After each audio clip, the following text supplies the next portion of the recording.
Good evening. I'm Mayor Ruth Springer, and welcome to this evening's presentation, which will highlight our 4 parks: Stacy, Irvside, Villa, and Indian Meadows. Our objective tonight is to review the plans for the improvements of these 4 parks. Before we begin, once again, I'd like to extend our thank you to all of you once again for approving the bond measure, Prop C, which has allowed us to move forward with these plans. We appreciate your belief in the vision and the faith in us that we will execute that vision while respecting the financial investment taxes needed to make the plan a reality. Tonight, you'll hear from Beverly Tucker Knight, the Director of Parks and Recreation, Matt Snelling from DTLS, Aaron Kiesler from KAI, and Katie Aholt from Navigate Solutions. All of these professionals and their respective companies bring tremendous expertise to this process, from building and landscaping design to cost containment, and the results, as you will see, speak for themselves. We're going to take questions at the end of the presentation, but you can ask questions anytime you'd like. Just type them into the question section. But if you'd prefer to ask your questions directly to us in person, you'll be able to do so at the end of the presentation. And I'm going to go through all of this again when we get to the end, so don't worry about that.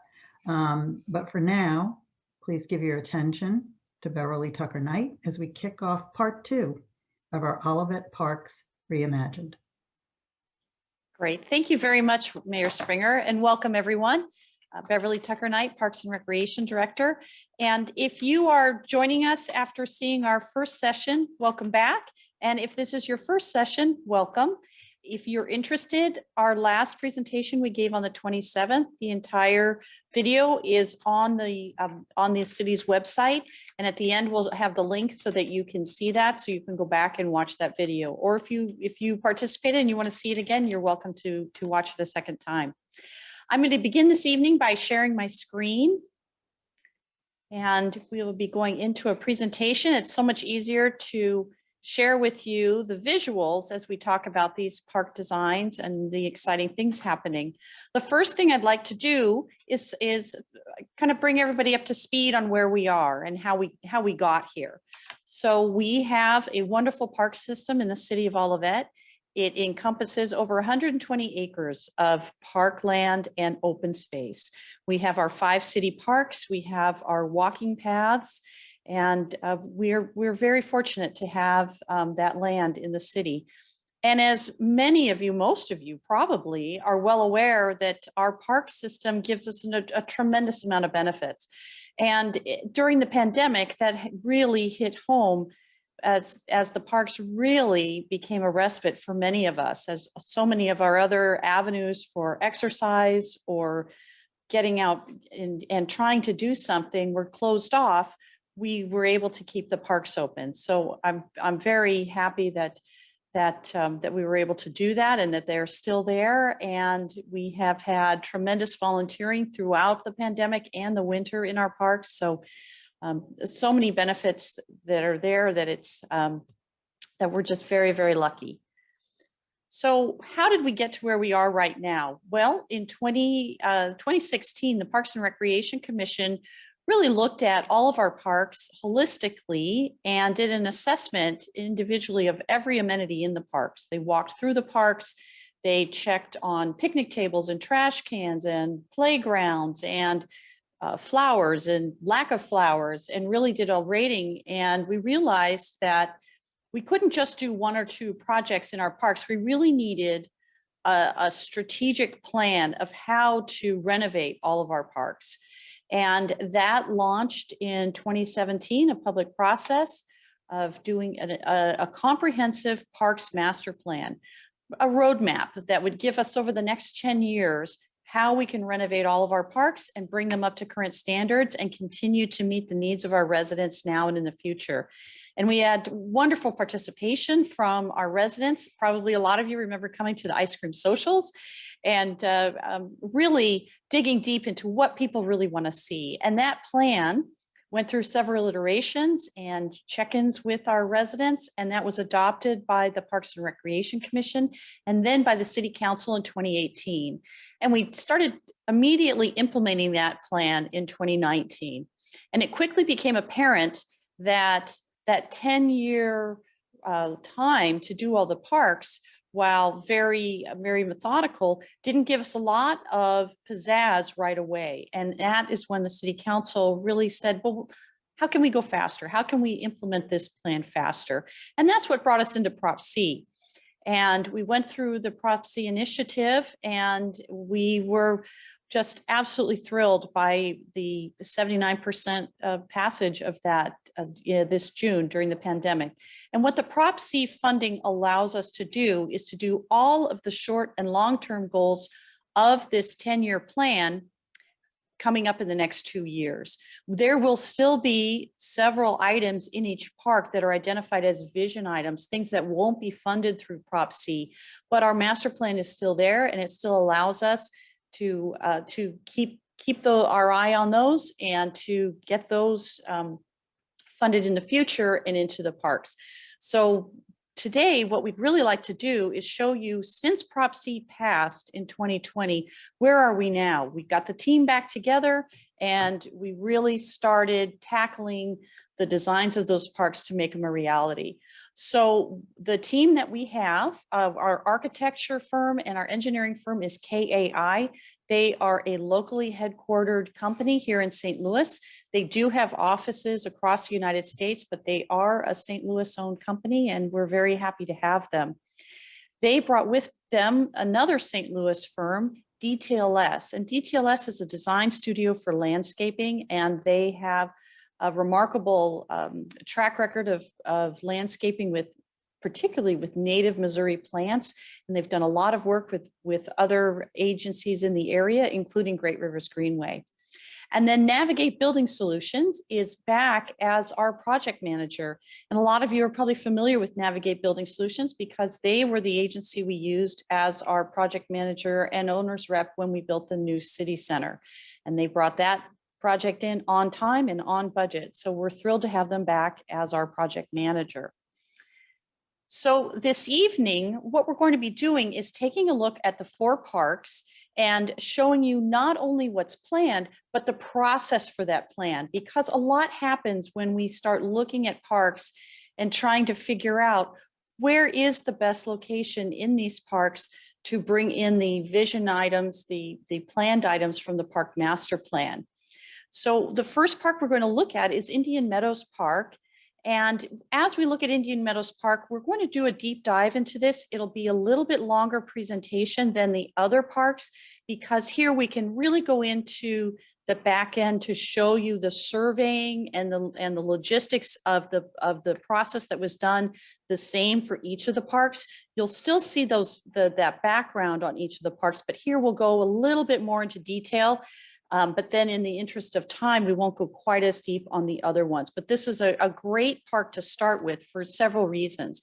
One, at our initial meeting, we went through the detail on Warson Park, and Indian Meadows actually connects to Warson Park. And over time, that connection was lost, primarily with the invasion of the invasive bush honeysuckle. And this process brings it back open. So it's a natural continuation of Warson. And then also we're going to go through in alphabetical order, and Indian Meadows is first. So Indian Meadows is a neighborhood park, and it has a physical address of Huron in the Indian Meadows subdivision, but it also has entrances where Grandview and Huron intersect. And it also has an entrance off Dealman on Napoleon Boulevard. So it is a park that has lots of entrance points and is a long linear park. And on the north boundary, it has the River des Peres running along the side of it. And it's about 17 acres. So it's quite a sizable park, and it is a beautiful park. A lot of our really mature, majestic trees are in Indian Meadows.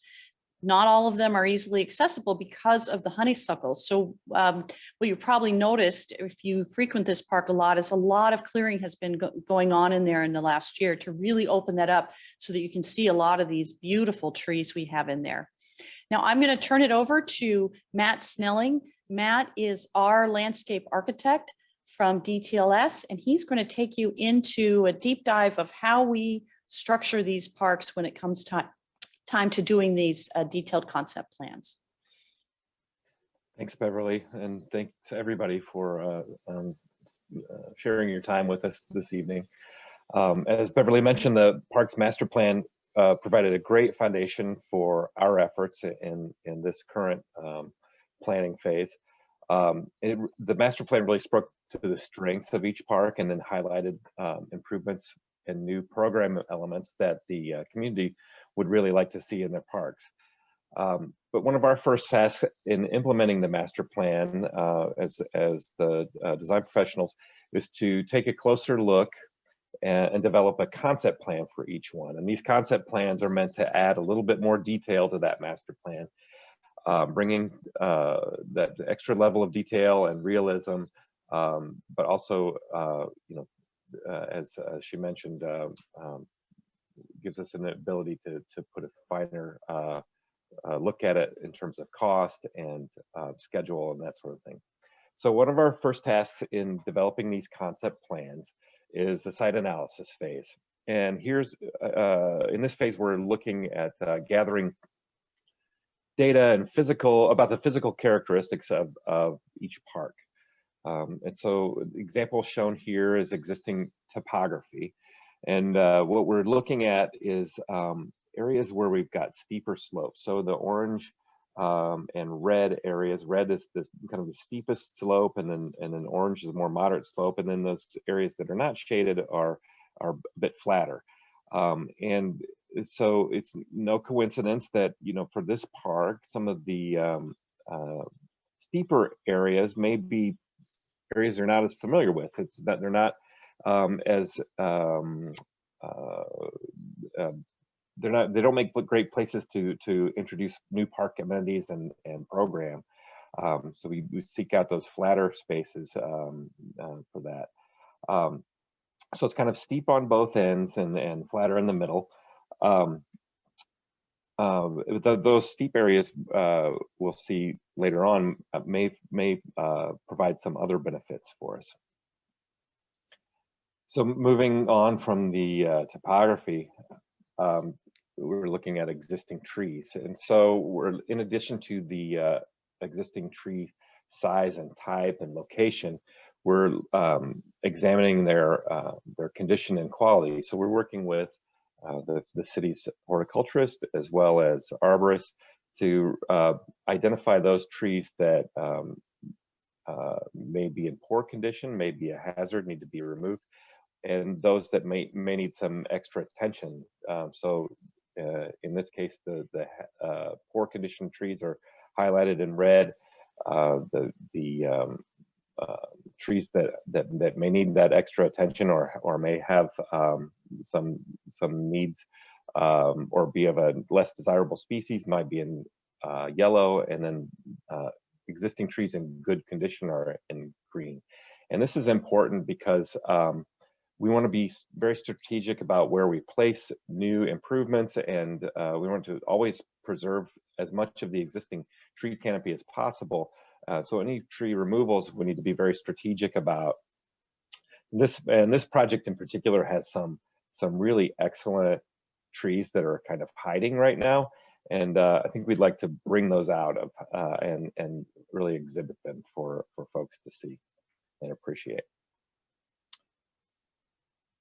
The next kind of layer is the existing assets and infrastructure. So those are the built elements within the park that are already there. And in this park, a lot of the existing development is kind of concentrated here on the west side.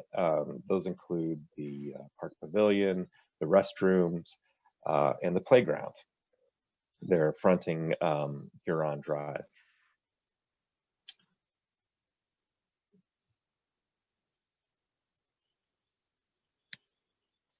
Then the eastern portion of the park is more sort of open parkland, kind of tree canopy and lawn, but not a lot of built elements, aside from the existing trail, which runs from east to west through the park.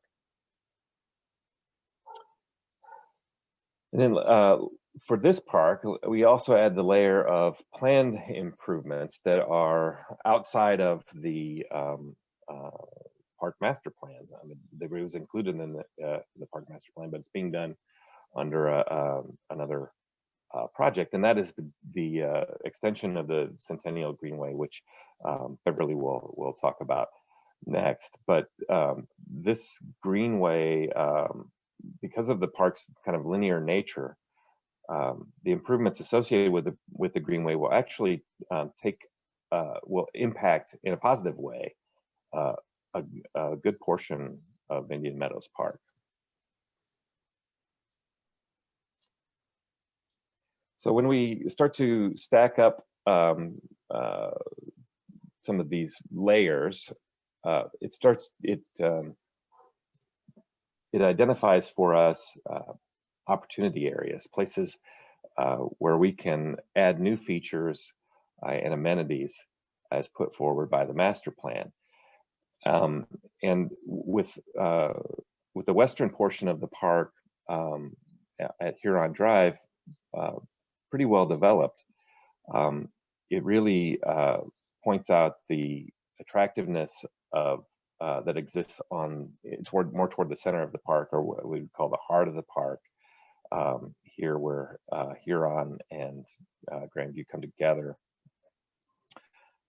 And it kind of illustrates the sort of the kind of two parks in one here. We've got the western side and the eastern side.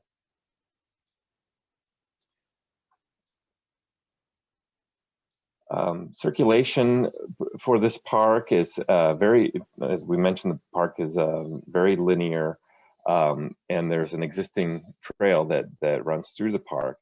But there are opportunities to expand and improve access within the park, create new walking loops and new connections to the neighborhood as well. With that, I'll hand it back to Beverly momentarily. Great. Thank you, Matt. So as Matt mentioned, the proposed, the uses of the park also are impacted by other planned projects. So in Warson Park, planned projects include the extension of the Centennial Greenway and the new community center. And here in Indian Meadows, it also is impacted by the extension of the Centennial Greenway that's coming through Olivet. So a lot of you have attended a lot of the public meetings that Great Rivers Greenway has held regarding this. So I wanted to give you a quick update on where they are in their process. So currently, the extension of the Centennial Greenway that will extend the Greenway from I-170 and Olive all the way through Olivet to Warson Road is roughly at 70% of the design completion. And that design completion is for the section that will connect Dealman and Warson. That is their first phase of this project. That's the first one that they'll be working on. The other section from Olive and 170 through to Dealman, that's phase 2. So they'll work on that after phase 1. So they're currently at 70% of their design completion. They anticipate by spring, they'll be through the design and they'll have their final design in the summer. They'll go to bid in the fall and begin construction in the spring. And that project runs parallel to what we're doing in Warson Park. So the city and Great Rivers Greenway are working in conjunction for that. But these improvements that are coming through our park with these walkways are being paid for by the Great Rivers Greenway. So it's a wonderful asset for us. And it will really enhance our parks.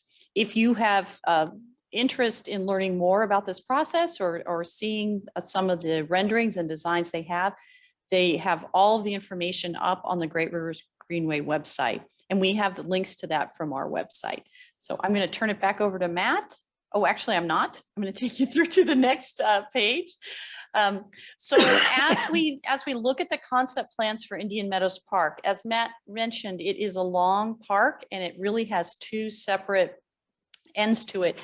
So to go deeper into it, it's divided into two areas. So we can look at them independently. So you can go into deeper visuals of what's happening there.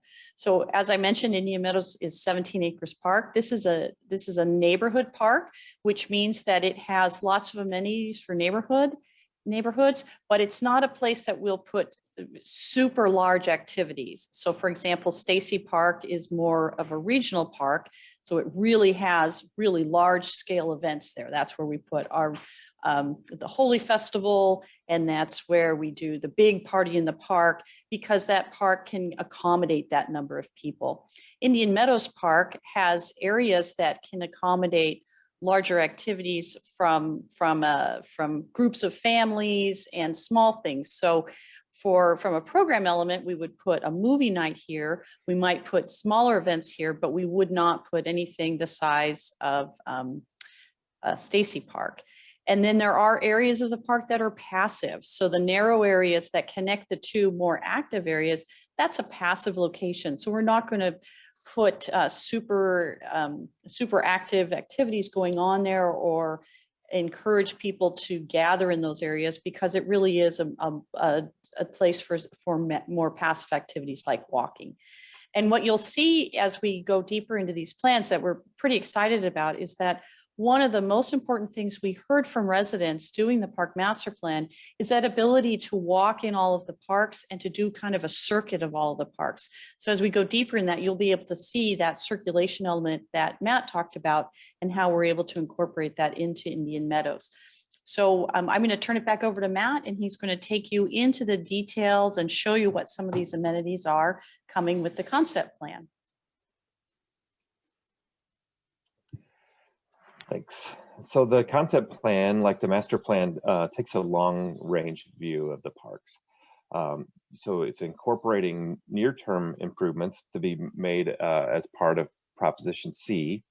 Here we're also including areas that are being implemented as part of the Centennial Greenway project. Those are highlighted in green, the Prop C improvements highlighted in orange. But then we're also showing future or vision items kind of grayed out on these plans. So on the website, I think there are full color versions of all of the park plans that you can kind of explore on your own and see all of the individual pieces. But here we're really highlighting those things that will be implemented here in the near term with Proposition C and the Greenway.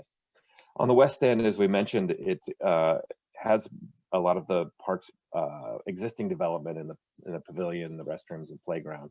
So the big move, I guess, in this area right now is the introduction of the Great Rivers Greenway, Centennial Greenway.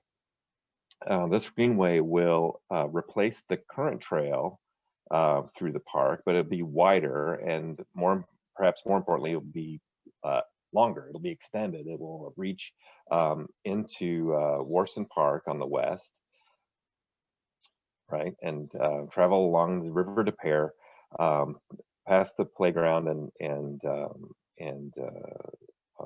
behind the residence there along Huron. This greenway will bring new visitors to this neighborhood park. So, people access this park currently on foot or on bike, and that will continue. But I think there will be some new folks discovering this hidden gem. So the Greenway will also bring with it some new amenities. There will be some extensive plantings of Missouri native species. Along the Greenway will be new furnishings like benches and bike racks and a drinking fountain near the playground. And then in phase 1 of Prop C, we'll be doing some improvements to the existing walkways around the playground and making connections from the Greenway out to Huron Drive.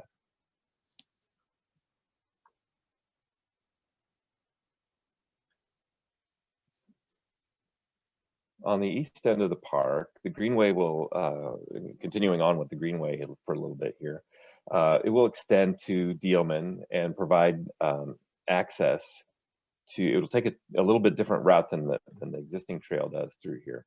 It will provide access to a portion of the park which is currently kind of underutilized, or some folks may not even realize it's part of the park. And I think it will provide some really great vantage points for overlooking this heart of the park area. And this area here in the center is where we see a lot of opportunities for new improvements. So as we look at this area in a little more detail, with regard to Prop C improvements, it introduces a nature water play area. And what we mean by that is not necessarily a super active splash pad, but something where kids can get their hands in the water, and maybe they're operating a pump that brings water through a sluice, or they can push the water through a sort of lock and dam system, that sort of tactile water play. We're also showing a new playground in this area, and the idea that the playground would be cohesive with the nature water play, and maybe include some natural elements, maybe some sculptural elements. Because as you see, we're also including this idea of a sculpture walk. And what we mean by that is we're adding a new loop through this part of the park, which will increase access in this area and create new places to explore, but also maybe have points along the path that can be home to sculpture on a rotating or even permanent basis. I think that the actual art and location is to be determined, but the idea is that we're introducing this element into the park. An additional walk connection shown a bit to the south here, from the Greenway out to Yucca Drive. Now, this is a part of the park too that maybe some folks don't know about, but there is this little extension out to Yucca, and we see that as an opportunity for another access point to and from the neighborhood for neighbors to access their park. The improvements will include the removal of invasive species and new plantings that will complement similar work being done with the Greenway project, and we'll be looking to expand to preserve that existing tree canopy and enhance the existing picnic area, and preserve the great open lawn space that's in this part of the park. Speaking of that area, there's some rain gardens associated with the implementation of the Greenway that will help to deal with some of the drainage problems in this area, and deal with that water in a very environmentally sound way. Future improvements that are kind of shown here grayed out would include some exercise stations along the Greenway, as well as what we're calling a council circle, which is really a circular seating area where folks can gather in that tree grove area. And then lastly would be a small parking area, 5 or 6 spaces off of Grandview there. We're not anticipating introducing a large parking lot here, but I think it is important to provide access to people of all abilities for some of these new amenities, and so a handful of parking spots would help that. That kind of rounds out the improvements at Indian Meadows. Great. Thank you very much, Matt. So we're going to move on to Irvside. And again, I want to encourage you, if you have questions as we're going along, please don't hesitate to type them into the question and answer, because it's a lot to remember before we get down to that question and answer period. So next, we're going to move into Irvside Park, which was formerly called Centerton Park. Irvside is a 5-acre park And although it's smaller than Indian Meadows Park, it actually is a community park, not a neighborhood park. And what that means is that it can accommodate larger groupings of people and a little bit more active activities. And then that's illustrated in the fact that one, we have the dog park here. And then also the pavilion here has a capacity of 100 people, whereas the pavilion at Indian Meadows is designed for a much smaller grouping. And the city doesn't take reservations for Indian Meadows Park. That is just for people to use on a first come, first served basis. So Irveside, being a community park, is more active, and we take reservations there. This is a very shaded park. It has lots and lots of trees. Some are in decline, and some are doing quite well. So you'll see that as we get into the details of this park. And again, I'm going to turn it over to Matt to show you how we went through, how the whole background of the site survey and analysis went with this park. So this is another park that has two distinct characters, which I think is that's highlighted here in these diagrams. So you can kind of see that the topography is relatively flat along Old Bonham, with the exception of an area at the corner there of Bon Price Terrace, where it gets a little steep right there. But that front half of the park is flat and open, but then the grade really falls off as you move north along the north edge of the park. There's a little drainage way back behind the park, and that grading, or that topography, has led to some localized drainage issues at a few locations in the park. Trees follow a very similar pattern as the topography. You can see they are concentrated. Existing tree canopy is really concentrated toward the northern half of the park. It really kind of mirrors that topography diagram. And there's a handful of trees that are tagged for removal there within the park. Just that they're in poor health and have lived their useful lifespan. So following along that same theme, the existing assets and infrastructure, many of those are also concentrated in the northern half of the park, including the dog park, the pavilion, the restroom building, picnic area, and the playground. So when we layer these all together, all of those elements kind of conspire to present some challenges with regard to visibility and the perception of safety within this park. So here, what this diagram is attempting to show, with that darker green area there on sort of the southern half, is we see a lot of opportunity in this park to sort of shift the center of gravity and pull more of that activity out toward Old Bonham with new amenities and activities, as well as a couple of relocated items as well.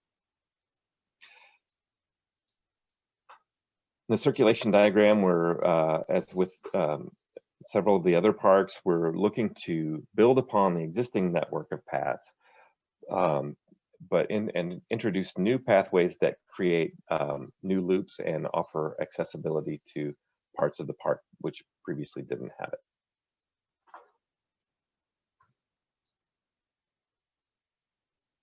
Great, thank you, Matt. So as we look at our overall concept of Irveside Park, when the master plan was developed, one of the key functions here was to increase that walkability, and was also to make it easier to get into the park, so that you'll start to see there's lots of new entry points into the park, so that people are able to enter from all sections of Old Bonham. One of the major changes here between the park master plan and now is that you'll see there's no parking added to this park. And as we went through the concept planning of this, it really became apparent that that we have good parking along the street. We have a nice agreement with Logos School for parking on the weekends, and that it became apparent that parkland here was really important and a little bit too high value to put a parking lot in there.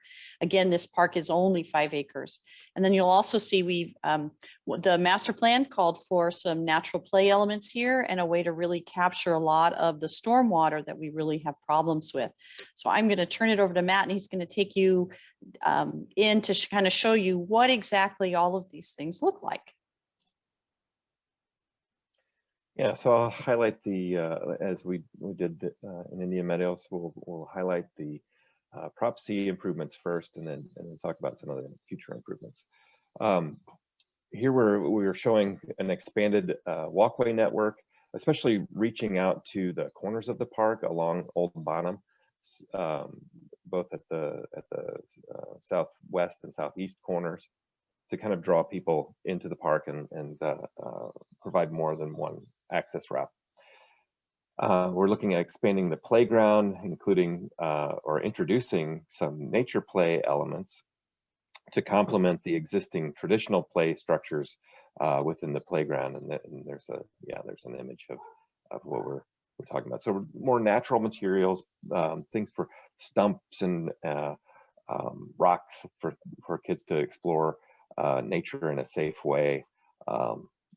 That's a little bit less structured than a typical playground.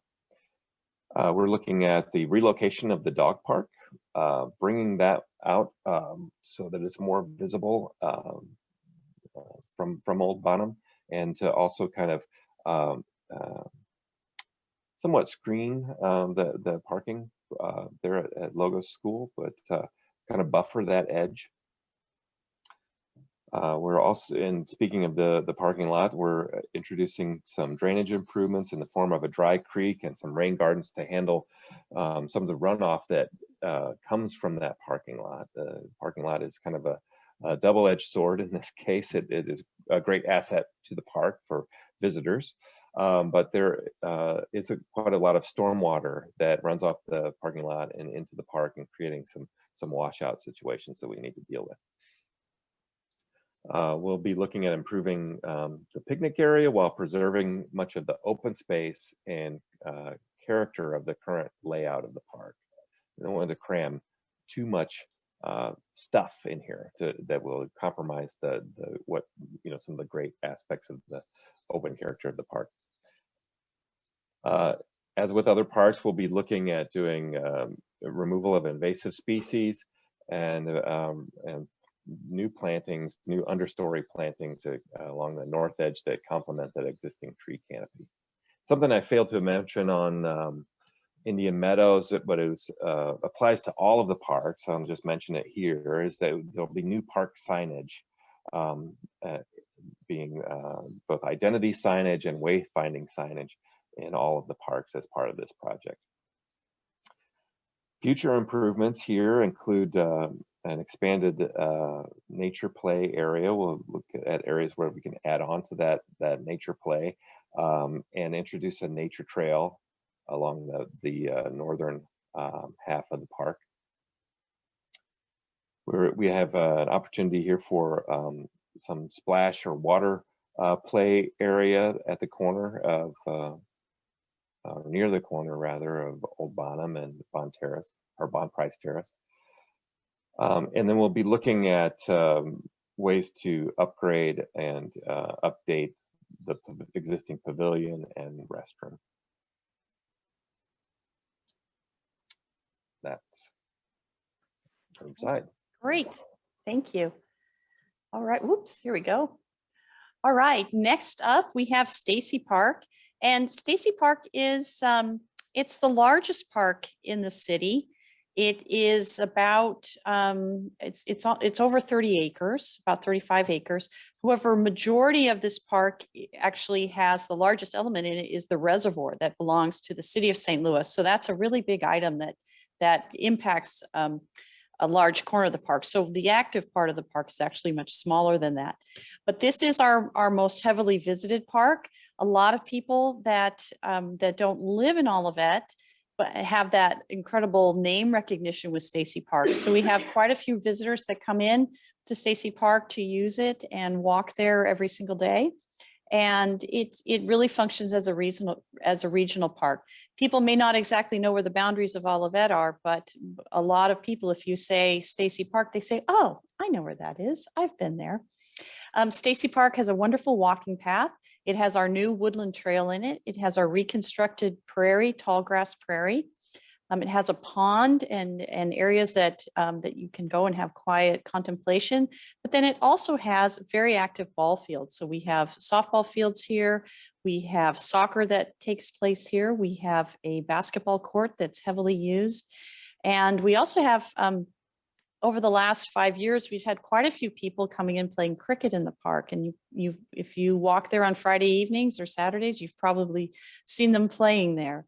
We also have a pretty large playground, and people love this playground primarily because it's a large, wonderful playground, but also it has shade from mature trees, and that really makes it very desirable. It has our largest pavilion. The pavilion capacity is 250 people, which is a very large pavilion. It has a large parking lot, and this is where we hold our big scale events. So our movies in the park, party in the park, the Holy Festival, all sorts of activities happen at Stacy Park.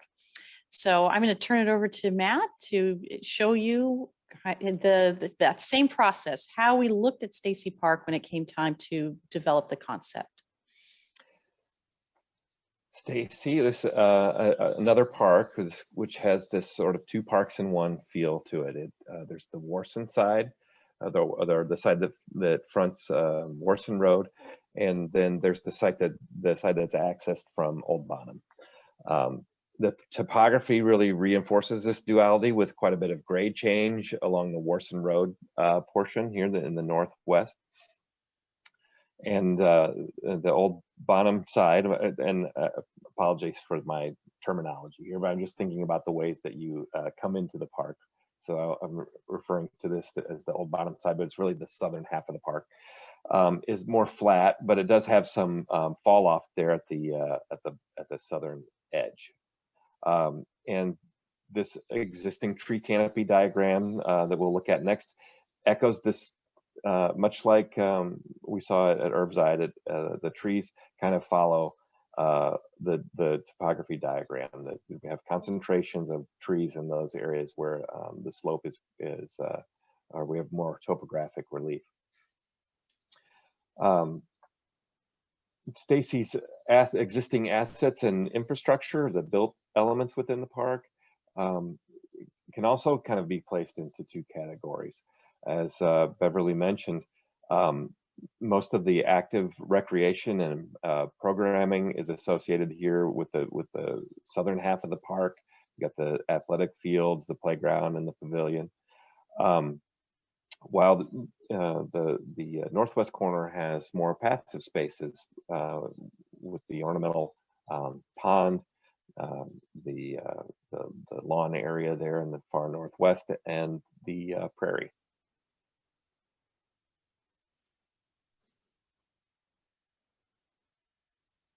So when we're looking at the program opportunity areas, really the master plan called out two major improvements in this park, and they were the parking area and the pavilion, and so those are kind of concentrated here in this part that is accessed from Old Bonham. But as we look to make improvements in the park, we're really going to work with the established identities that I mentioned. Passive part of the park stays kind of passive, and the more active area, we're looking to enhance that and keep with those existing characteristics.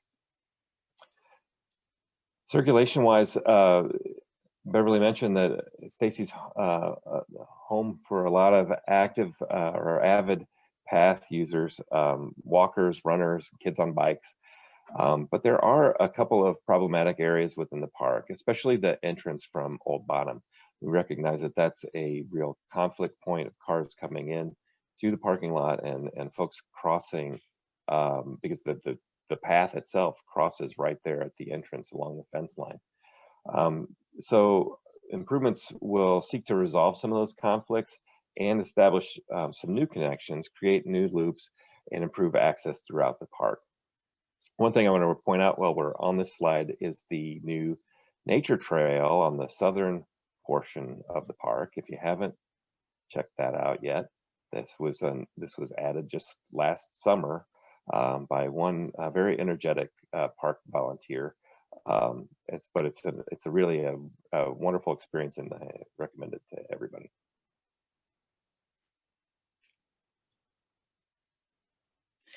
So again, with Stacy Park, it's because of its topography and its shape and its activity zones, it's also divided into 2 areas. And we're going to show you the details for the first phase for both of those areas, and really see again that theme of all of our parks of really increasing that circular walking experience that that people really want. And we also have some areas in this park that are beloved by people, rightly so. We have our wonderful tall grass prairie that was started by volunteers in 2008. It's an incredible asset. We have the wonderful nature trail that Matt referenced, was built by one volunteer over the summer, and every week we are hearing from more and more residents as they discover it, how much they love that. And then we have our water feature, and our water feature, we have another volunteer that was very interested in improving that over the last year. So you'll really see some incredible improvements down there, and that will be continued to be worked on as part of the concept plan. Because it's important that in such an active park that there also are areas where people can have a more quiet activity and to sit and have reflection. And I think one of the assets of Stacy is that it is very active, but it also has these wonderful experiences for people too. So I'm going to turn it over to Matt, and he's going to take you deep into phase 1, area 1. Thanks. So here on the northwest corner of the park, we'll be looking at renovating that water feature that you spoke of. We want to keep the character, but improve the function. There's been a lot of work done, as you mentioned, around in and around the pond, and we're just seeking to build on those efforts. There's really a great little garden there alongside the pond that we want to make sure we take full advantage of as well. Work in this part of the park is going to concentrate quite a bit on that prairie. That's really a wonderful asset, and a great place, within this kind of urban or suburban area to experience this landscape that once covered the whole region. So we will be looking at removal of weeds and invasives within the prairie, and trying to make an investment in the overall health of those prairie areas, building on the biodiversity and of the prairie plant community, which supports pollinators and other wildlife. But we're also looking to introduce new pathways through the prairie so that visitors can experience being in the prairie and not just along the edge of it, and that creating pathways that are accessible to folks of all abilities. They can experience the same immersion in that prairie landscape. Future improvements in this area include a formalized dog park, some more additions to the pathway network there around the northwest corner. You can see we're showing in that gray area a walking loop that would extend all the way out to the edge along Olive. And then we are also showing a small parking lot. They're accessible from Warson Road. And it's not labeled, but here in the bottom of the drawing, we're showing an additional restroom facility that would be added there to support that part of the park, as well as the athletic fields, which we'll see on the next slide.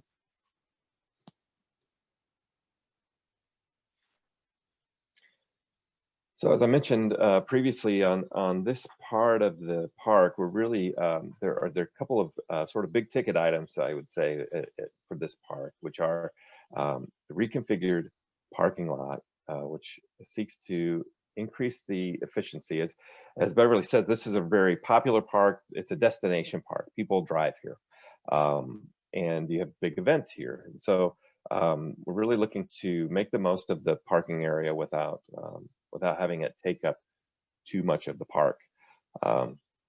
So we're looking at a different layout here with increased capacity and including some extra capacity for overflow or future expansion. So here the orange line doesn't include the entire parking lot, but we're showing that that parking lot may be expanded, or that portion might be used as overflow parking on the lawn.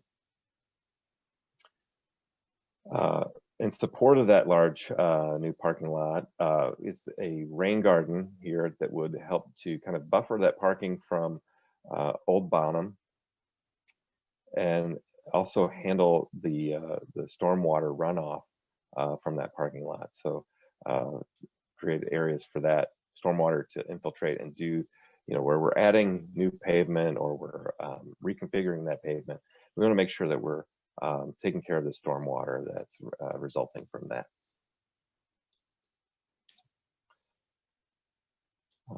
A new pavilion is proposed to replace the existing one. It's the existing one has probably served its useful life, and so we're looking at relocating it slightly to create a better relationship with the parking lot, better access for folks using the pavilion for rentals. And associated with that pavilion will be kind of an event lawn where events can kind of spill out into this open space adjacent to the pavilion. Future improvements in this area include just to the west here, long-term renovation of the athletic fields, the existing athletic fields, reconfiguring them a bit for a more optimal layout of those fields, where softball or youth baseball, soccer, and even cricket, as Beverly mentioned. And so that those improvements in the future might include regrading of that area, new backstops, and potentially synthetic infield for those softball fields. You'll also notice that we're showing there's an existing, not quite half court, but almost like a driveway basketball court in the park, and it is a popular attraction. So we're looking to build on that and introduce a new full court basketball in actually on the spot where the existing pavilion currently sits. It also includes room for a potential expansion of the existing playground in the future. And that is Stacy. Okay. Whoops, went backwards. I apologize. I don't know how I did that. Okay, so now we move to our fourth park we're covering this evening, which is Villa Park. And Villa Park is another neighborhood park. It's located on Villa West, which is just off of Dealman Road. This is a park that has a wonderful connection to three neighborhoods. Actually, it kind of touches three neighborhoods: Llewellyn, Dolores, and Tess, and Villa Avenue. It has a pavilion that has a capacity for 50 people, so it's nice for small events. It has a large open lawn area, and it has quite a few picnic tables in the back, and it has some pathways that kind of end abruptly. So I'm excited for you to see this concept plan as we start to reconnect all of those areas of the park. So I will turn it over to Matt. Villa is very similar to Herbside, although it's oriented more north-south, where Herbside is a bit east-west in terms of its how it's stretched across the site. But the topography, like Herbside, is relatively flat along the southern half, facing Villa Avenue, with some moderately steep grades on the northern half of the park. It's not anything prohibitively steep, but that it's noticeable where it kind of falls off there. Likewise, with the existing tree canopy, they are also concentrated on the northern half of the park. Seem to be hitting on a theme here. I think through all of these parks, it seems to follow a typical pattern. And most of the existing assets and infrastructure in this park are also located from kind of the center back or to the north. And those include the pavilion, restrooms, picnic area, and the playground is a little bit farther or more in the middle of the park here. But this creates this kind of weighting of the park, kind of creates some access challenges, particularly for park staff and folks who are using the pavilion and other facilities. It's a bit of a challenge to access. I'm talking with the park staff, the simple things like accessing and emptying trash cans within the park. It requires that you have to kind of drag everything out by hand all the way from the back to the front. So we want to provide some better access for everybody throughout the park. So stacking up and looking at the opportunity is, again, we're looking to pull some of that activity forward and really shift the center of gravity closer to the parking lot at Villa Avenue, and make some of that activity more visible to folks from the street, so that they might be pulled in there and really feel safe within the park. Circulation wise, just building on that existing network, again, introducing new paths that start to create circulation loops and create those new access points that may be where we're introducing new paths. They'll be wider to accommodate small park maintenance vehicles, etc. And then finally, on that circulation diagram, sorry, Beverly, for jumping around, but we're looking at a new connection or a new entrance to the park at the park's northeast corner, connecting out to Tess Avenue. There's a new, that part of the park was fairly recently acquired, and it creates an opportunity for a neighborhood sort of backdoor entrance for the neighbors into Villa Park. Great. Thank you, Matt. So we'll go into the Villa Park concept plan, and some of the highlights here that Matt's mentioned is the city was able to acquire land up here that now formalizes this entrance. So for a long time, people that lived over on Tess and Dolores walked into the park here, and now we actually own this land, so we can now pave it. So that'll make it easier for people that are coming in, either pushing a stroller or using a walker, or if they have someone in a wheelchair, they'll be able to get in there. This is not an area we will be putting parking, and we will not be putting signs out on Olives. Really, this is a neighborhood entrance. There's also a lot of activity of people walking from Dolores Park, from Llewellyn over here on the northwest corner. So we will make sure we open this up and clear it here for when people are walking from their neighborhood, they can come through here.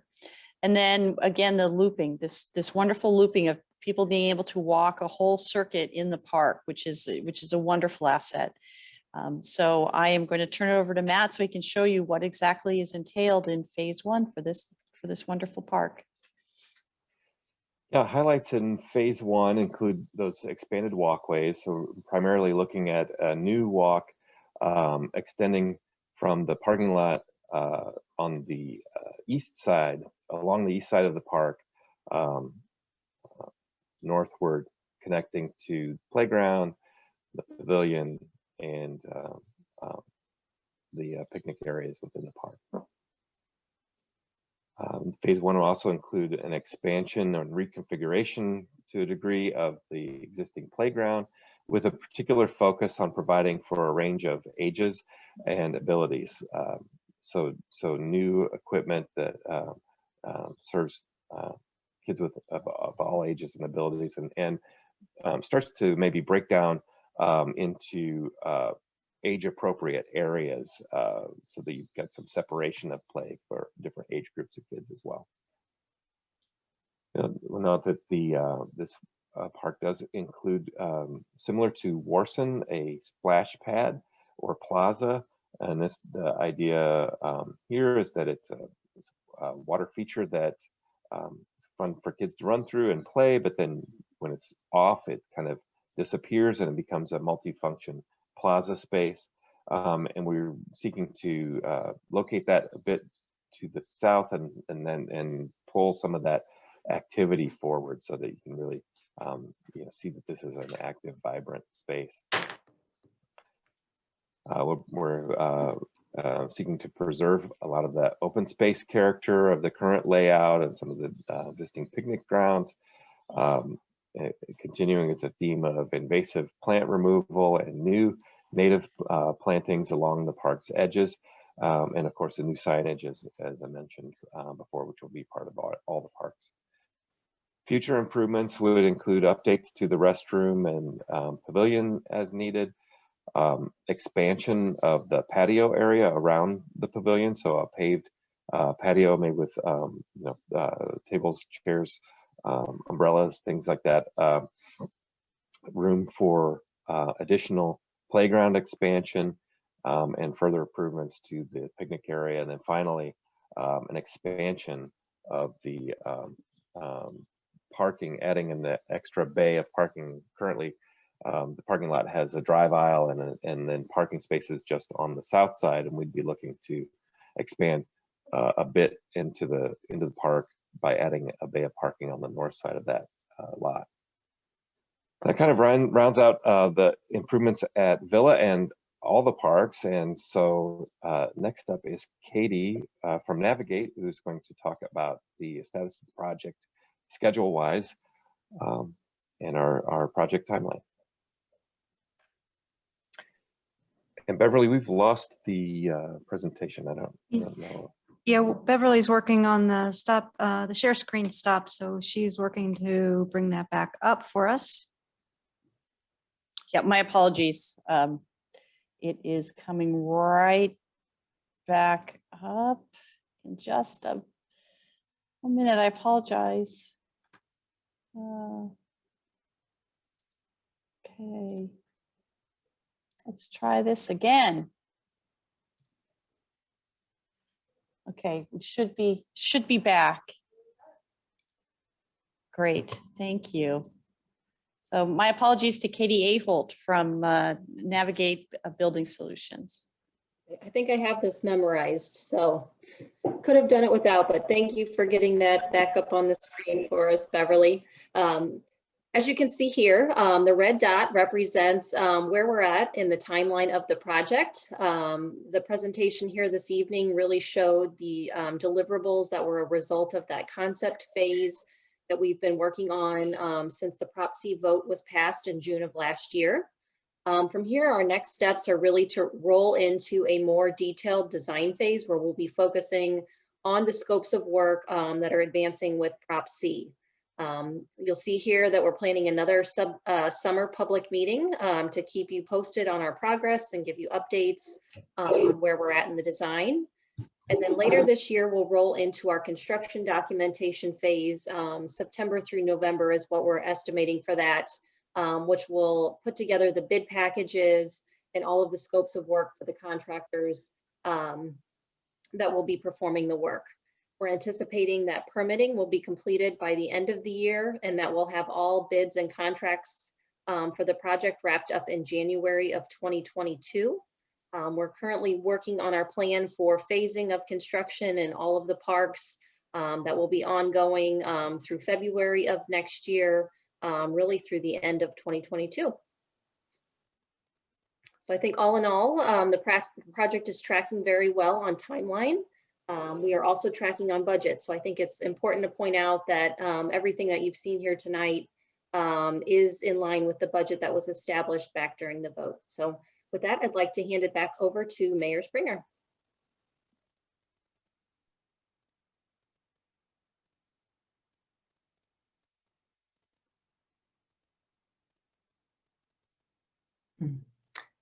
Thank you, Katie, and thank you to everyone. That was really a great presentation. And I think everyone can see that we have really come a long way since June 2nd. I will tell you that this group meets weekly, and it's not weekly for 30 minutes. It's weekly for multiple hours at a time, that in which in these meetings, they kick around ideas, they push on issues and pull on issues, and that is how we've gotten to this point. So it has really been a collaborative process that everyone has given their all to. Before we open up for questions, we are going to bring over to the panel any council members that are in the Zoom audience and any Park and Recreation Commission members who are on Zoom tonight. So I think that Barb is going to do that for us. He works the magic. I am. Be moving Keisha Lee. Okay. And we want to introduce everyone to all of you because they are an integral part of how all of that happened as well. The people that you heard from tonight are just part of that. The vision and the planning and the forethought came from both the council level and the commission level. And from everyone's perspective, it could not have happened without them. So we appreciate that. Is everyone here, Barb? Nope. If I have Sue Rich should be coming up. I don't see, oh, there's Jim and okay. If I have happened to miss anyone, please raise your hand. There are sometimes people use different names when they are here being under their alias. But I believe that is it. Now watch for a hand raised if I've missed a council member or a park commission. Okay. So let me take a moment to introduce everybody. From the City Council is Missy Waldman. Missy's been here for a very long time and has been an integral part of making all of this happen. The other council members were not able to be here tonight, and I'm sorry that you won't have an opportunity to see them as well. But from the Park and Recreation Commission is the chairperson, Jim Person, Keisha Lee, and Sue Rich. All of them have done a tremendous amount of work to get us to where we are today. And we are really very thankful for their commitment and for the work that they have done to help us get to this point. So thank you, everyone. I hope that you've enjoyed this presentation. I know you've all seen it before, but it's always nice to see it again live. So thank you so much. I do think we're going to move everybody back off so that we can do the Q&A. This is where I end up at the other side too, but it's okay. I will try my best.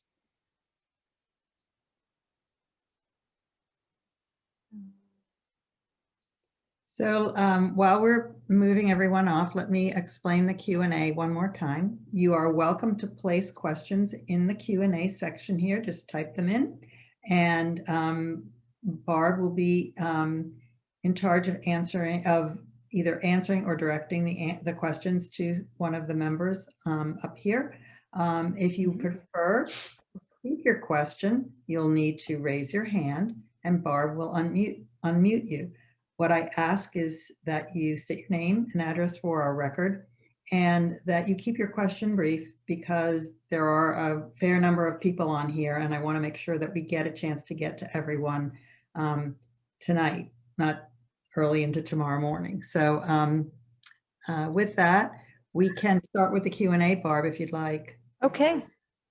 Thank you, Mayor. And the first question we have is, will the fire truck in Indian Meadows be removed or be part of the sculpture walk? I hope it stays.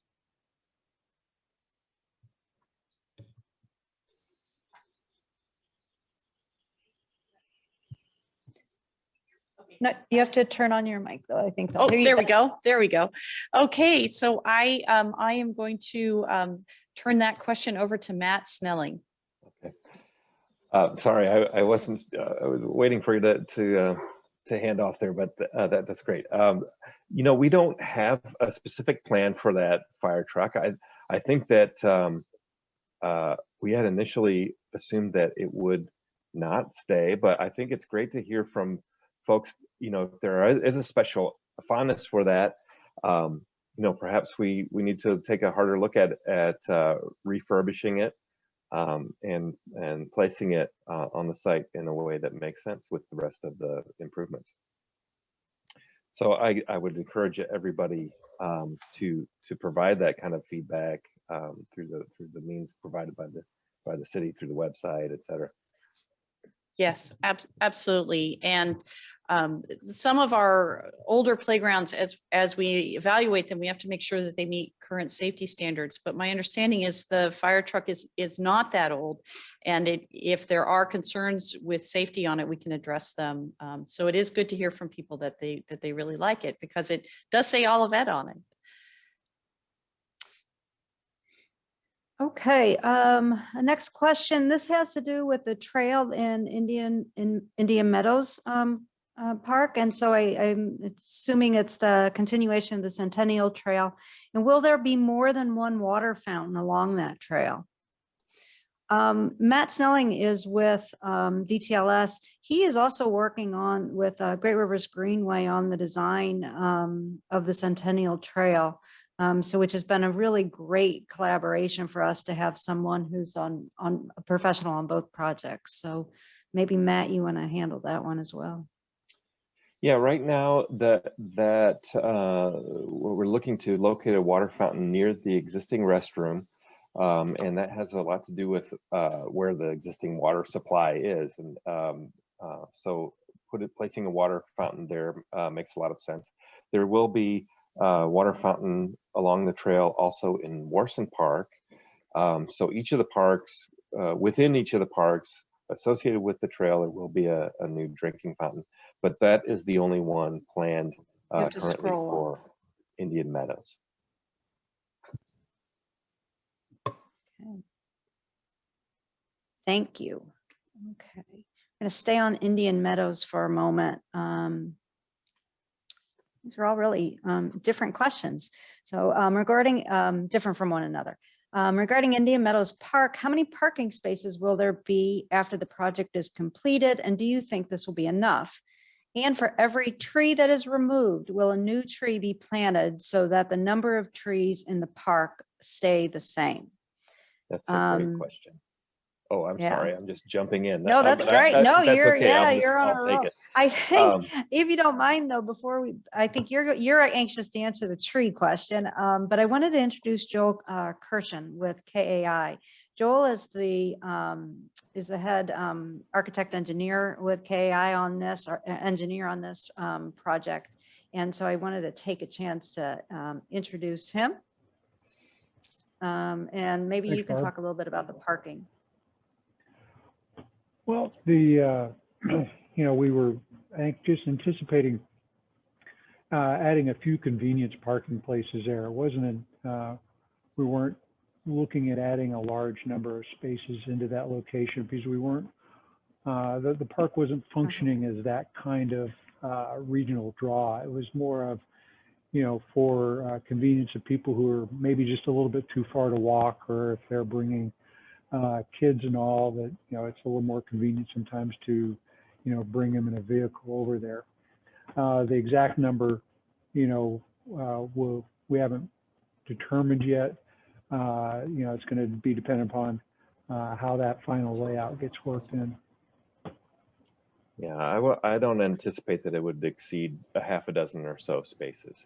And so I guess the question about whether that's enough is really dependent on your sort of criteria. But we're looking at this really as a neighborhood park that is primarily accessed either by bike or on foot, and is not serving large crowds of folks arriving by car. But as Joel mentioned, providing that convenience for a few cars, I think we have an opportunity to do that.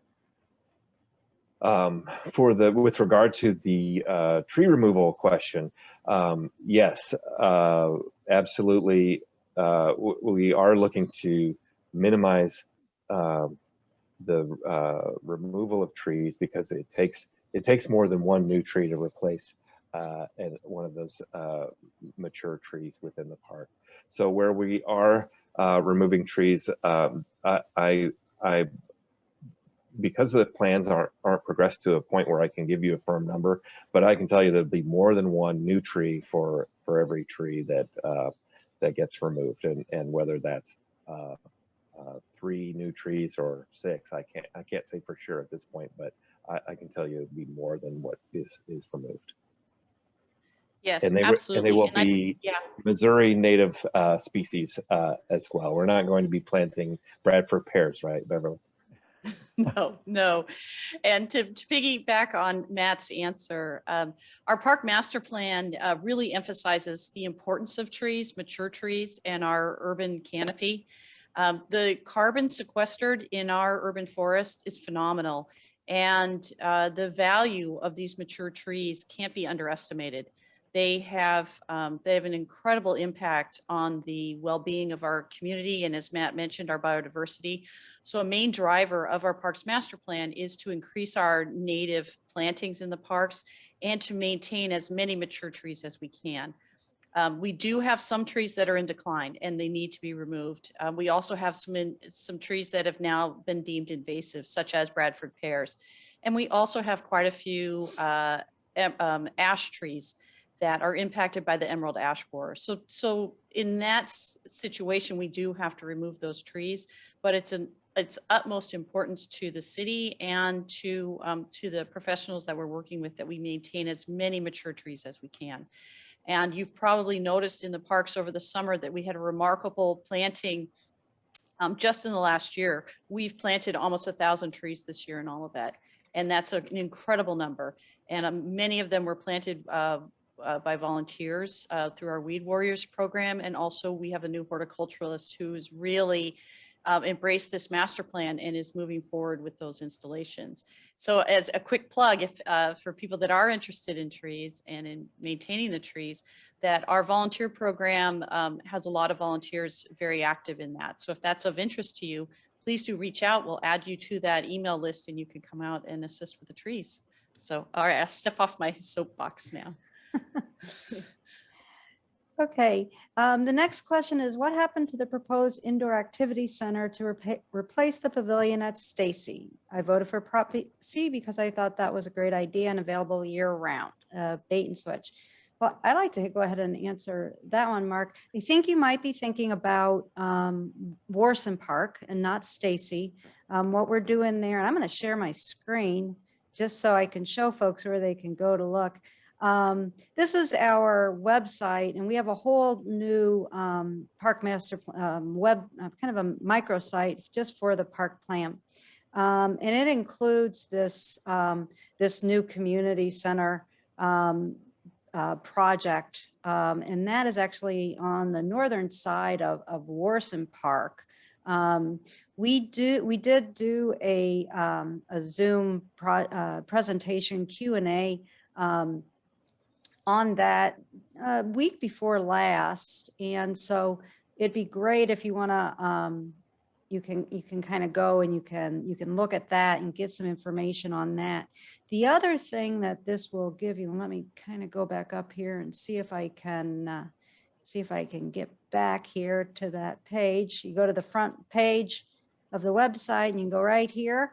And it takes you to that main page. So the other thing that you can look at is, this is in that parks. This is the master plan and the vision plan that we've been looking at, and that was done and really informed the decisions that we're making and what's being included in this current plan. That's kind of it's a big file for me to open up right now, but I can show it to you. I believe if I go, let's see, where would that be? Maybe, is this it? No. I can show you that each of within this plan, I'm having trouble finding it now. I'm having trouble finding the screen to share. But within that Parks Master Plan, you'll see all the different, you'll see all the different improvements, and you'll see part of what we use for Prop C. And so if you think I'm misinterpreting the question, or there was something else that we said there'd be in Prop C that you don't see here, you could check that as well. We really tried to put all the information out, because I can tell you, one of the hardest things that we've had is with this design is knowing that we can't do everything right away. But knowing we need to keep room for those future structures and improvements. And so what we had DTLS and KAI do for us is, show in different colors what might be what's a future structure, what's happening now, so that we can show you how it all fits, as well as how it's as well as what we're doing now. And Mayor, would you like to add to that, or? I would, because I'd also like to note that in the community center plan, and you might, if you could quickly bring that up, Barb. In the what, I'm sorry? The community center plan. There is an indoor activity center for children. There's a specific room that we have planned specifically for kids. So that may also have been a confusion point about the indoor activity center. That is there, and it is in the community center. I apologize. I was looking at it on my screen. I realized I forgot to share it. So yeah, this is the indoor, right? That's the Mayor. There you go. Right. That is the indoor center. It's really large, and it's going to be a place for kids to play when it is inclement weather outside. And it's going to be great. Yes. And that's all I had to add. Thank you. And here's a question on timing. Will we still be able to use the parks during the construction in 2022? Great. That's a great question, a really important question. And for that, I'm actually going to ask Katie Ahold. She is our project manager, to answer that, because it's actually a pretty complex question. Like I mentioned when we were looking at that timeline slide, our plan over the next couple of months is to really dive into the design of each of these individual park components.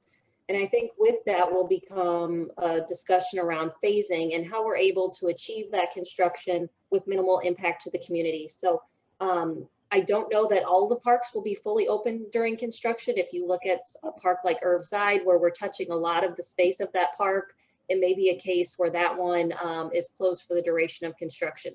I can tell you we've already had some discussions about Warson Park, which we did not see tonight, but we've started discussions of phasing to try to make sure that we could get things like the circular walking path loop and work in the southern portion of the park open before the rest of the park construction is complete to the north. So it is very important to us. We understand everybody wants to continue to utilize these spaces, so that phasing exercise is really going on in our minds as we work through the design over the next couple months.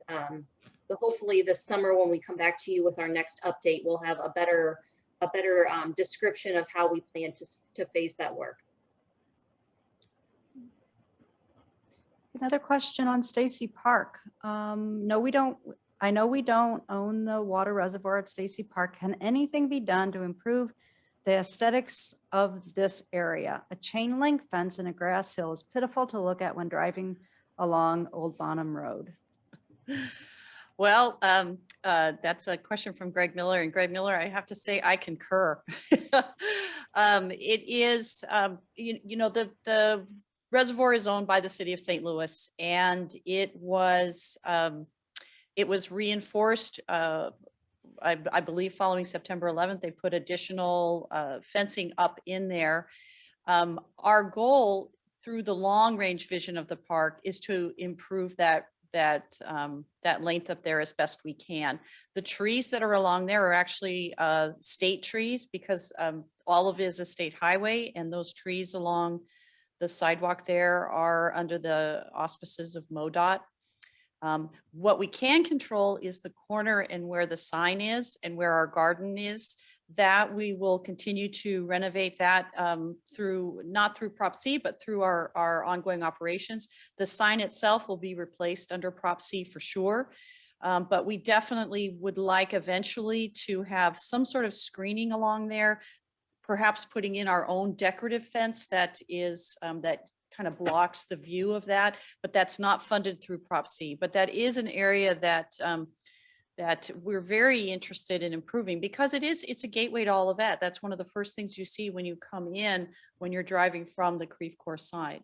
So improving that aesthetic in there is important to us, but it isn't funded through this aspect of the park, but it's on our minds every time we drive by it. I think there was another person who concurred with that question, and I think you've answered that question. So if the person doesn't think that has been fully answered, please ask again. Yes, for sure.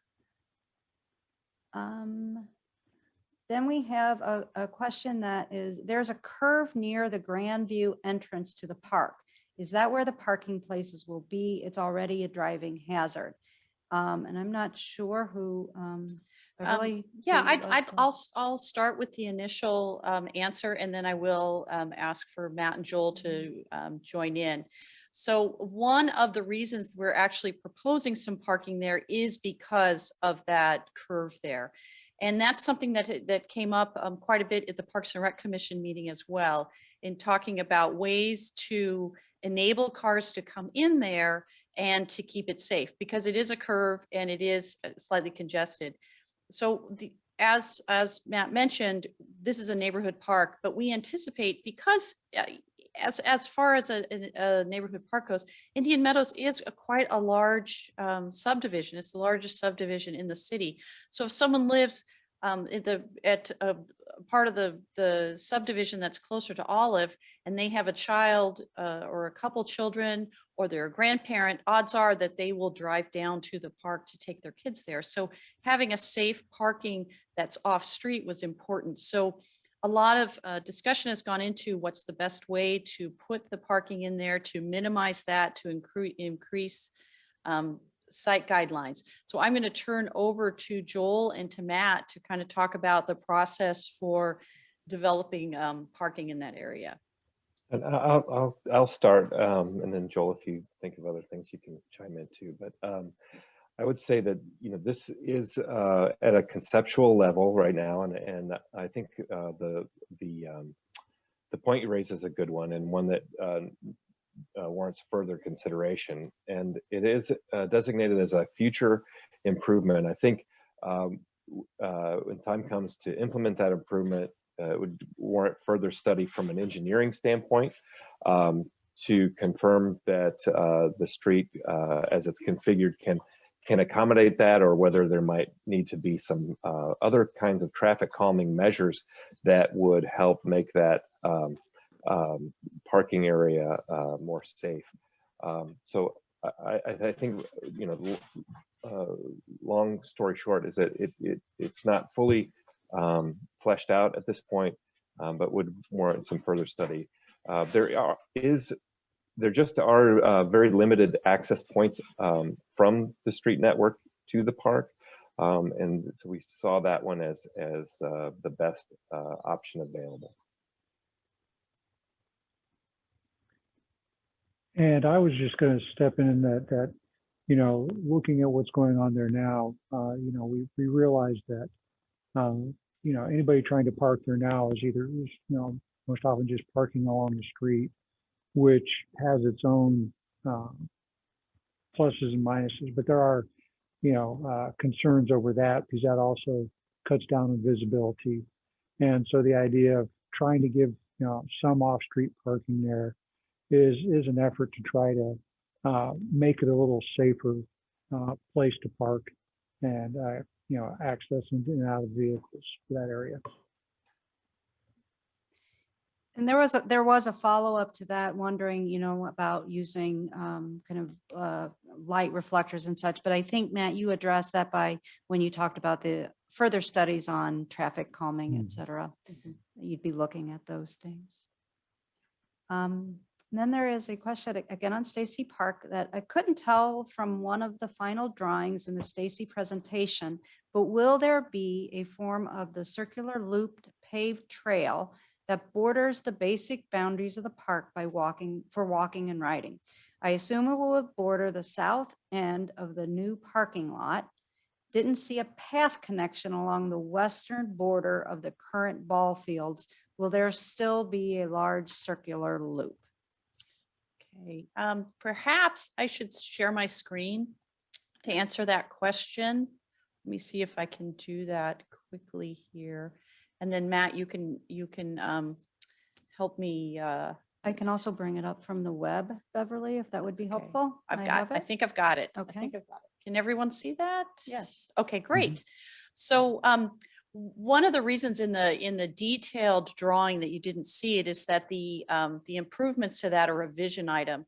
But it's a very good question because we really wanted to maintain as much walking pathway in Stacy as possible. So what has been added to this is this interior loop. This is part of Prop C right here. So this is going to actually create a loop that goes around the entire ball field area. So that western edge is still there. It doesn't exactly show on here because of the overgrowth by the tree canopy here, but that's the existing pathway that will absolutely remain. Then there'll be some new pathways that come in here as part of Prop C. What this does is the playgrounds here currently are kind of an island. It's very hard to get to them from the parking lot. So the Prop C funds will actually pay for some new pathways that'll take you into the playground, and then they'll still connect to the existing circular path that goes all around. It also allows, as you come around here, Matt mentioned, we're trying to eliminate the pedestrian car interchange right here that happens every day. So as the pathway comes up along Old Bonham, it'll cut left and then now go around the parking lot so that you'll no longer cross the entrance here, and that removes that horrible situation right there. This pathway around the parking lot will be eliminated, and that's where that big bioretention basin is going, that for all the water that comes off the parking lot. But then this pathway now comes around over here and joins up. There's further work that we're looking at here in the more detailed design to make sure we're not creating another car pedestrian interaction. More study has to be done over here because there are some trucks that come in and go up to the reservoir using this space. But this pathway will still be there. And then there'll be additional pathways in here. And I believe that this is a quarter mile loop. Matt, I'm going to turn it over to you and maybe you can share that. Yeah. And Matt, I there's think- also another part of that question, which is someone's wondering how wide that those loops those walking pathways will be. Yeah, I'll take both of those. So Beverly, we did measure that loop around the athletic fields, and I think it's more like a fifth of a mile. Oh, a So fifth of a mile. Okay. Five Thank times you. around. Thank you for have that. to walk 5 one times more around time. is a mile around this. Yes. Right. But yeah, and I apologize to the person that asked that initial question. I think it's a fault of the diagram that kind of really highlights the new improvements, and those existing pathways are still there. They're just not as prominent visually. To the question about the width, the existing asphalt path system in Stacy is about 10 feet wide, and we'd be looking to match that. I think the person was asking about whether the new pathway construction would match the standards that Great Rivers Greenway has. And in this case, it's not connecting to Great Rivers Greenway system. So it's a kind of its own system unto itself. And so it's a bit narrower. I believe that GRG's standard path width is 12 feet. So this is a bit narrower, but still very, spacious for a park that size to have a 10-foot wide circuit.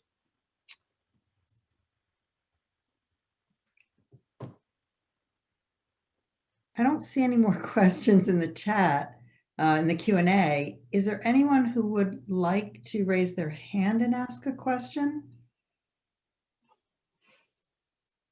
Yes, I'm watching too, Mayor. We've had over 30 people in attendance tonight, which is a great crowd. Somebody has to have a question. I guess we answered them all. Well, great. And if there was a question that you felt wasn't answered fully, then you're also welcome to raise your hand too if you want a little more detail. Right. And of course, at the end of the day, if you go home and wake up in the middle of the night and you have a burning question on your mind, you can email Beverly or certainly Yes. email one of us, and we will get that answer for you. So this is not your last opportunity. And as Katie said, we will revisit all of this again through the summer, sometime during the summer, and bring you up to speed on all the new things that are going on. So, so that I is have a couple more questions, Mayor. Oh, we had some questions pop Yeah, up. one is, Katie, if maybe you could reiterate kind of when this will start, when you foresee the construction starting. And then there's another question for Beverly on with regard to pickleball courts at Warson. Okay, I'll let Katie go first. Sure. So the parks we looked at this evening, the construction mobilization for that is anticipated in February of 2022. So we're going to take the rest of this year to wrap up our final design and construction documents, get through the permitting and bidding phase. And then once we hit kind of the onset of spring next year, we'll be ready to roll into the construction phase.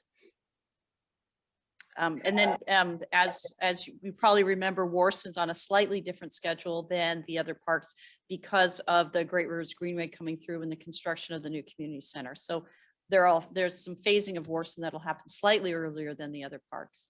And then as far as the pickleball courts at Warson Park, the new community center will have 3 pickleball courts inside the multi-use gymnasium. And then we are hoping to install pickleball courts somewhere at Warson Park. We have a couple different locations identified as potential locations, but we aren't sure. And some of that will be determined by how actually the park gets used and with the phasing. And then so they remain a vision item at this point, but the plan is eventually that hopefully we'll find a location in Warson for them. Yeah. And I will remind folks that there was a bond that was approved. Thank you all very much for that. That will pay for, it was 16.2 million, I believe, and that will pay for the obviously the majority of the park improvements, the new community center. We're partnering with GRG, with the Great Rivers Greenway on the Centennial Greenway. That if we were trying to do that on our own, that would have been another few $1 million. We would have had to invest in that. So that was a great partnership. And we are looking at grants to supplement. And so we'll accept donations. We'd prefer it in the form of money, but we'll always take some sweat equity as well. So that is how it's going to be financed. Okay. And then I would like to reiterate that Barb did show the microsite that's available on the olivetmo.com website. We will continue to update that throughout the process of the project.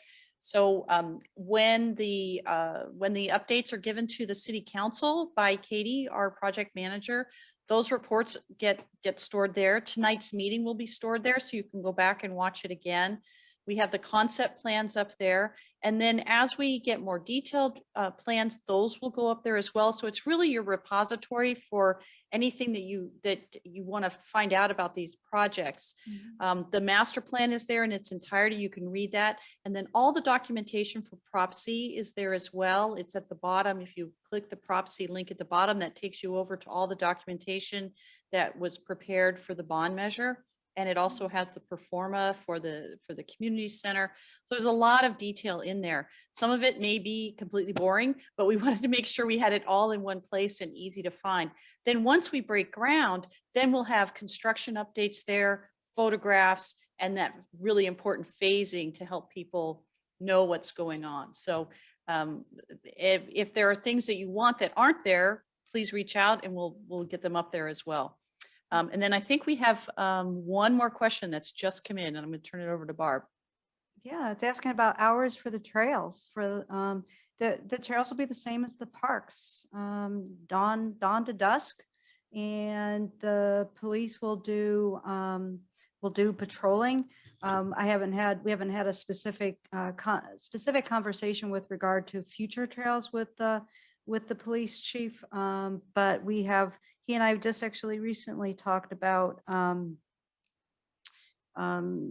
additional patrols and looking at getting out of cars and bikes and things like that. So, Yeah, absolutely. I expect that will happen. And in fact, we've had one resident who comments quite a bit about a police officer who often is walking the trails. Yeah. So they'll get in a little bit more exercise, I guess. Yes, and my office is in the community center, and I see the officer that parks and walks through Warson Park, which is wonderful. And then we also have officers that walk through Stacy Park, and that will continue. So it's wonderful. It's also wonderful for people to encounter police officers in the wild, as we say, and to have a nice casual conversation. So that's a wonderful interaction as well. Okay. There's one last kind of technical question. Will the live answers be put in this online area? Actually, what we'll be doing is, because we're answering them live and not typing them in, the answers will be part of the recording. The video will be uploaded and on the website that Beverly was talking about. And again, if you just go to the olivetmo.com website, you can you'll see the link to that little micro page. Yes, and the website is olivetmo.com/park projects, but we have a link from the homepage of olivetmo.com, and we also have a link from olivetparksandrec.com, so you can find it there as well. And then we got another one. It's the asking about the walking bike path over the water pipes from the reservoir to Dealman. That is owned and maintained by the city of Olivet, specifically Beverly's crew. Yeah, it's owned by the city of St. Louis, but we maintain it through it's agreement with maintained. the agreement with the city of St. Louis. That's true. Yeah, it's we consider it open space in our park master plan.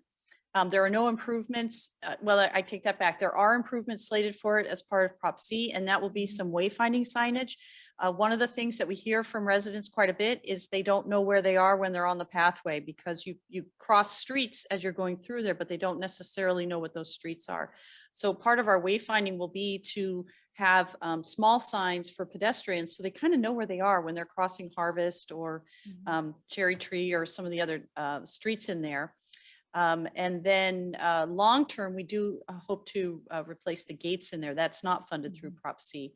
You'll see some new landscaping that's happened with the sidewalk reconfiguration at Dealman. We'll be doing some landscaping in there in the spring. Again, we're doing that through our operations budget and not through Prop C. And then we also did significant honeysuckle clearing along there this fall. And we will continue to remove honeysuckle in there.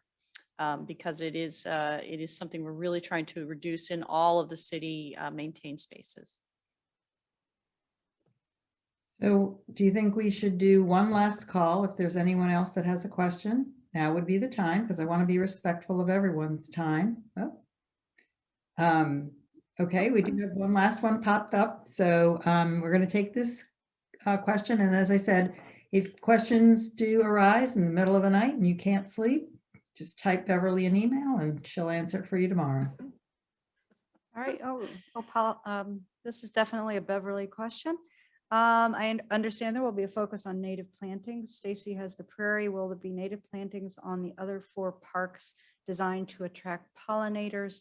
Separately, will there be any other rain garden at the other parks? I guess that is a Matt and Beverly question. Yes. So I'm going to emphatically say yes, absolutely. All of the parks will have native plantings. A core driver of our parks master plan was to reduce the amount of just lawn that we have that's mowed. That is the least effective way to trap stormwater. It really is important as us to be stewards of our parks to, one, increase our biodiversity in the parks and to manage our stormwater. Any stormwater we can retain on our property improves everyone's lives. It reduces flooding. It reduces the runoff of everything that goes into our rivers and streams. And it's a core responsibility. So all of our parks have new rain gardens coming in as part of Prop C. We're expanding native plantings in all of our parks. In fact, a majority of the planting we're doing will be native perennials, grasses, and trees and understory plants. And that helps. It helps us also reduce the ongoing maintenance required, because mowing our parks is one of our single largest expenses we have in the Parks and Recreation Department. And by improving the habitats, it will increase our biodiversity of insects and native birds and migratory birds. So it's really important. So I'm going to turn it over to Matt. He can give you a little bit more specifics. Well, I think you really, you said everything that I would have said, I believe.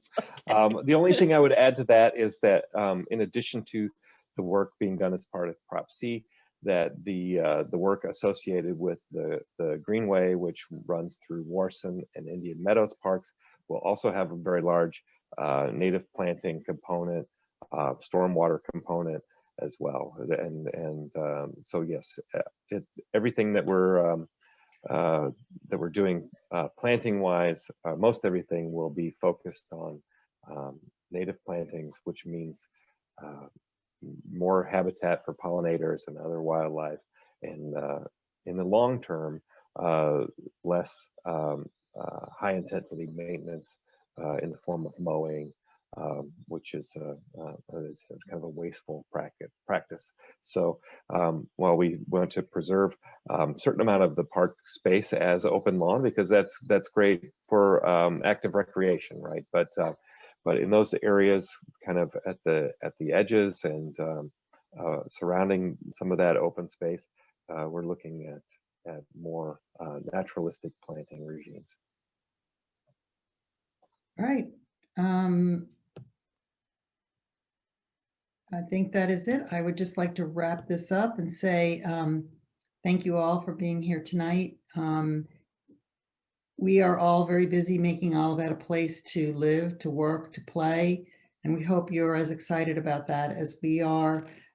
If you leave the Zoom tonight, as we said, and you want some more information, please go to the city's website, www.olivetmo.com, and click on the Parks and Recreation icon, and then click on the Olivet Parks Project Update, and you'll see all kinds of information in there that you can click and open and peruse to your heart's content. So the excitement is just beginning, and we thank all of you again for being here tonight. Have a safe evening and stay warm. Thank you, everybody. Mayor. Thank you, Mayor. Good night. Thank you, everybody.